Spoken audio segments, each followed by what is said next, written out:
What's the story, Morning Glory? What's the word, Hummingbird? Thank you so much for clicking on my channel and for joining me for this review of the Belle Collective Season 2, Episode 3. So we are still at the damn brunch. So Marie had her meltdown. She's hiding in the bathroom. Letitia is in the bathroom with her, trying to talk to her, trying to convince her to come back out, trying to convince her to talk to Latrice. And Marie just wants to go home. And at this point, I'm just like, Marie, let your friend go home. You can't hold her captive to be in a place where she doesn't want to be, to talk to someone who she doesn't want to talk to. Just let your friend go home, let her calm down, and then, wait for a later date and time to try to bring the two women together. This is not the place to do it because Marie is on 10. Marie is completely emotionally hyped up. She is not in any type of frame of mind to have a decent conversation with anybody. Okay, the sight of Latrice had her going completely over the edge. Let your friend go home. So she keeps her in the bathroom, and then she keeps Marie in the bathroom, and then Letitia goes to find Latrice, and she begs Latrice to go talk to Marie. And I forgot what she told Latrice to convince her. Oh, she says, do it for me. Just please, please, please, just do it for me. If you're my friend, you'll do it for me. So Latrice felt cornered. So she goes in there. And mind you, Marie told Letitia that she would only entertain a conversation with Latrice if Latrice was going to apologize for saying the things that she said about her business, saying that she was involved with some type of Medicaid fraud. And that was the only way that she was going to talk to Latrice. So Marie brings Latrice back there into the bathroom, and Marie is waiting for an apology. And Latrice is like, I'm not going to apologize for something I didn't even do. You're not worth it to me to spread a rumor about. So then they start going back and forth. The whole thing was a hot mess. By this time, your girl Ikeshia has completely bounced. She's left the building. And then I think it's Latrice's publicist. I have no idea what her name is. She's on the phone talking to Ikeshia after Ikeshia left. And she has Ikeshia on speakerphone. And I wonder if Ikeshia even knew. And Ikeshia's just, ripping the brunch apart, talking about how ghetto it was, how she will never come to an event like that again, how it wasn't what she thought it was. I mean, she's just going in on Letitia's brunch, and she has her on speakerphone for all the ladies at the table to hear. Now, Letitia is still in the bathroom trying to, mediate between Marie and Latrice. So let's move on from this damn brunch. It's finally over. Let's move on. Latrice and Clifton. So Latrice and Clifton, they are they've bought a big piece of land, a huge piece of land, and there's a cabin on this land, and they basically use this land like people can come and pay to have events on this property, like if they want to have a wedding or whatever, or if they want to go, four-wheeling or RTVing, they can come there and pay to use their property for that. And I think that's absolutely genius. This is a big piece of land. So they're out there with their two friends, So Gucci and her husband JJ. So they're out there having fun on their RTVs. After they're done with the mud, they go inside the cabin to have some hot chocolate, and they start talking about the brunch. Now, Latrice says that the reason why Marie doesn't like her is because Marie is intimidated by her. I thought their feud started way back in the day. Well, not in the day. I thought their feud started when Marie talked about how she had bought some hair from Latrice and their hair was bad. I don't even know. Maybe it started before then. I don't know. But she claims that the woman don't like her because she's intimidated by her. Okay, fine. Then they talk about babies. And Latrice says once again that she is not ready to have a baby right now. I don't know why she just can't say, I don't want a child, period. I just don't want to have children. But she kind of sugarcoats it and says, I'm not ready to have a baby right now. I'm too busy. And if I have a baby now, it's just going to slow me down. And she says that her husband wants her to have a baby because her husband wants to turn her into the perfect housewife. Like, her husband doesn't like the fact that she's ripping and running with all these businesses and doing all these things. Like, he wants her to stay put. He wants her to stay home, to cook and clean, have babies, take care of him, just be that traditional housewife. And I thought to myself, Latrice, if you believe that your husband is like that, like he just wants you to have a child just so that you can become this housewife, the housewife of his dreams, then why are you still married to him?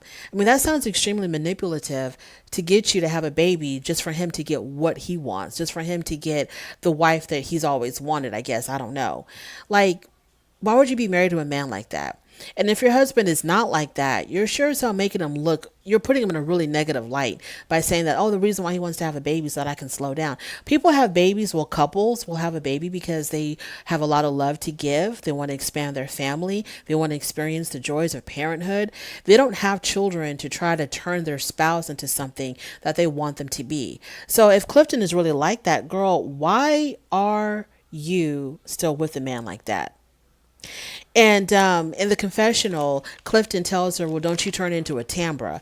Oh, what the hell does that mean? Don't turn into a Tambra. Like, don't wait until you're much older to have a baby? Like, I didn't understand what he meant by that. Let's move on. Tambra and Ikeshia. So they meet up at a juice bar, and Tambra talks about the brunch. And she tells her that, you know what, Letitia's brunches normally don't go like that. So this is not the norm for her brunches. You know, she's trying to like do some PR damage control on Letitia's event. And Ikeshia was like, yeah, it was a hot mess. It was ghetto. It was a mess, and I didn't enjoy myself. So then then Ikeshia says, but I'm not so petty as to not work with Letitia on this whole Farish Street project. So I'm still gonna continue on with that. I'm not gonna stop that because I didn't enjoy her brunch. Then they talk about babies. Tambra tells her that, you know, she had her fibroid issues, but now that she's taking care of that, now she's ready to start trying to have a child with Demond. And Ikeshia is familiar with Demond because I don't know if they went to high school together or something like that, but she is familiar with Demond. Ikeshia then tells her about her own infertility issues. She had to go through IVF, and she had to go. They tried doing IUI. They went through all of these measures to try to have a baby, and it didn't even work. And then she said that she began to feel very insecure in her marriage because she couldn't give her husband babies. But she says through a lot of prayer and faith and all of this, she ended up getting pregnant naturally. She conceived her children naturally without any intervention at all. So praise be to God on that. And Ikeshia said that she was shocked that Tambra and Demond would get back together after like 16 years. I don't know. I felt like Ikeshia said she was surprised that they were still together after 16 years, but there's no commitment. But I was under the impression that Tambra and Demond had reconnected after a very long time of not communicating with one another. You know, they reconnected again, and now they're trying to have this baby. Moving on from there, Marie. So she just came from the funeral of her grandson's mother. Her grandson's mother was murdered. So she's dealing with that. And Marie suffers from lupus, and it's pretty severe. And after the funeral, she had a really bad flare up. And when she gets her lupus flare up, all she can do is just lay in the bed. She can't even get up to take a shower. She can't get up to do anything because she's so weak. Her friend Essie and her business partner Essie comes over, and Essie asked her how was the funeral, and then Essie asked her, you know, well, how was Jerez doing? Her son Jerez. And Marie said that Jerez is in school. So when she said that, I was like, so was Jerez at the funeral or not at the funeral? Like, what does she mean when she said, well, Jerez is in school? Because my understanding, Jerez was, you know, he was attending college, but he was attending college far away from his hometown. So was he not able to make it to the funeral? I was really confused about that. And so then Marie says, now I have to step up and help him with his son. But I thought, Marie, you were already doing that. That was like one of the main storylines for her last season, was that Jerez was constantly bringing babies back to her house for her to raise. He would go out there, get somebody pregnant, dump the baby off on Marie, and go about his business. And that's one of the issues that she had with her son, that he was not responsible enough. So what do you mean you got to step? You've been stepping up. You've always been stepping up for Jerez and all of his children. So then they talk about Marie's husband, and she says that her husband, his biggest problem with her, I think they're separated right now. She says that her husband's biggest problem with her was that she was not making him a priority. And she tells Essie, how can I make him a priority when he's a serial cheater? You know, he was constantly cheating him. He's a serial habitual cheater. I've got a business to run. I've got children to take care of. I've got family members that I'm supporting. So how can I make a serial habitual cheater my priority? But she says she really wants to cope because I think her and her husband, they have a child together. And so it's really important for her that they co-parent. And she'll do anything to make sure that he helps her raise this child, I guess. And he told her he wanted a Rolex. And so she was willing to buy him the Rolex so that they can have a positive co-parenting experience. And I'm like, what? Excuse me? You're going to buy your estranged husband a Rolex watch so that he can be a father to his child? This makes sense to you, Marie? Oh my God. And Essie was like, no, you didn't. And Marie is like, yes, that's what she's planning. I don't know if she's already done it, if she's going to do it. How do you even form your lips to say these words that you're going to buy your ex-husband a Rolex just for him to co-parent with you, his own child? You better kick that man to the curb. I mean, you better kick that man all to the, not just the curb, kick him to the curb in India. That's how far you need to kick him. Kick him that far that he lands on the curb in New Delhi. Because you cannot be serious, Marie, that you're willing to find Lord. Anyways, so he cheats on you habitually. And now you're going to buy him a Rolex watch so he can walk away from his responsibilities, continue to cheat on you, and then get rewarded with the Rolex watch. That's what we're doing in 2022, Marie? Okay. Marie says that she's so busy taking care of everyone else, but nobody ever checks on her. No one ever tries to take care of her because she's laying on that couch in her room all by her damn self until Essie came over. And it's really, really sad. Moving on, Latrice, she visits her mom. She talks to her mom about the fact that Clifton wants to have a child, but she feels like she's not ready. She has a lot of daddy issues. You know, her daddy was not the best. He abandoned his kids because he was, for the streets. He was an addict. He was out there hard. He was in them streets really hard.